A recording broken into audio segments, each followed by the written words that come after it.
हैं सबसे hot topic पे। Even Oppenheimer, yes, father of atomic bomb. ये वो टॉपिक है जिसको दिन रात सारे के सारे बच्चे इंटरनेट पर शेयर करते रहते हैं कि भाई भगवद गीता का इनने प्रचार किया था, ये किया था, वो किया था। आइए इसकी भी सच्चाई सुन लेते हैं।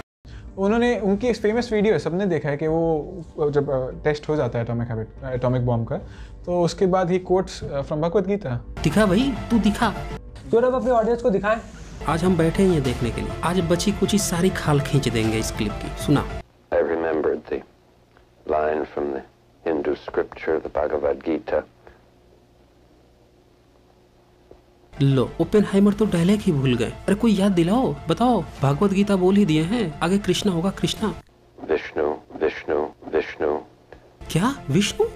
जा पाए यार, किसी ने डायलॉग इनको सही से रट्टा नहीं मराया। अब भक्त बताते हैं कि ये भगवद गीता का प्रचार किए थे, पढ़ लिए थे, पता नहीं कोई एक स्पेशल ट्रेनर लगाए थे जो इनको रट्टा मराता था, संस्कृत सिखा दिया था, और ये स्पीच दे रहे हैं, इंटरव्यू दे रहे हैं, और इनको भगवद गीता के आगे डायलॉग भूल गए। याद कर रहे हैं कौन था। ऐसा लग रहा है कि रात में बैठ के रट्टा मार के आए थे और डायलॉग यहाँ भूल गए। वे भक्तों क्या करते हो यार तुम लोग। आइए बचा कुछ अभी सुन लेते हैं। I remembered the line from the Hindu scripture, the Bhagavad Gita. Vishnu is trying to persuade the prince that he should do his duty, and to impress him takes on his multi-armed form and says, "Now I am become death, the destroyer of worlds." बस, और ये दोनों भक्त इसी पे उछल रहे थे।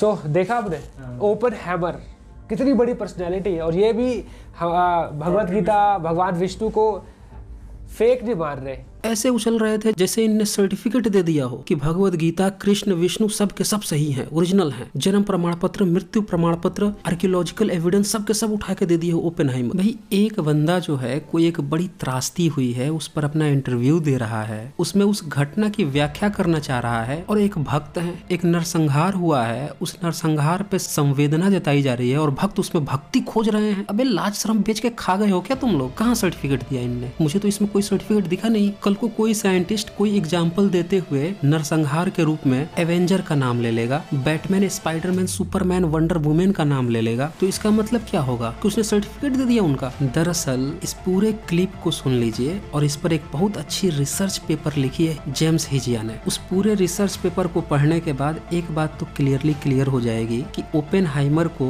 यहाँ गीता से या कृष्ण से या विष्णु से कोई खास इंटरेस्ट है ही नहीं। उन्हें तो इतना भी नहीं पता कि गीता में विष्णु है या कृष्ण है। उनका कॉन्टेक्स्ट है उस घटना पे संवेदना व्यक्त करना। और उससे भी खास बात यह है कि ये जो क्लिप दिखा के प्रचारित करते रहते हैं, ये 1980 की क्लिप है। अब मूवी का नाम है डे आफ्टर ट्रिनिटी, उसका ये क्लिप है। उसी को ये दिन रात घुमाते रहते हैं, ऐसे जैसे 1945 में जो 6 अगस्त और 9 अगस्त को लिटिल बॉय और फैट बॉय बम गिराया गया था नागासाकी, हिरोशिमा पर, उसके बाद ही उन्होंने इंटरव्यू दिया हो। इतनी बड़ी फेक न्यूज ये चलाते हैं। उसी फेक न्यूज को ये अब तक अपडेट नहीं हुए, और ये चुन्नू मुन्नू यहाँ बैठ के समझा रहे हैं, बिना रिसर्च के ये वीडियो बनाते हैं। खुद कितना रिसर्च किए हैं ये देख लीजिए। जेम्स ए हिजिया ने जो रिसर्च पेपर लिखा है, उसके फर्स्ट पेज पे ही यह क्लियरली मेंशन किया है कि 1965 में एक टेलीविजन डॉक्यूमेंट्री बन रही थी, उसी में शूटिंग किया गया, जो कि वो जो घटना हुई थी बम ब्लास्ट की, उसके 20 साल बाद की घटना है, और उसी में जे रॉबर्ट ओपेनहाइमर को ये क्लिप उसमें शूट किया गया। तब उन्होंने ये चीज बोली थी,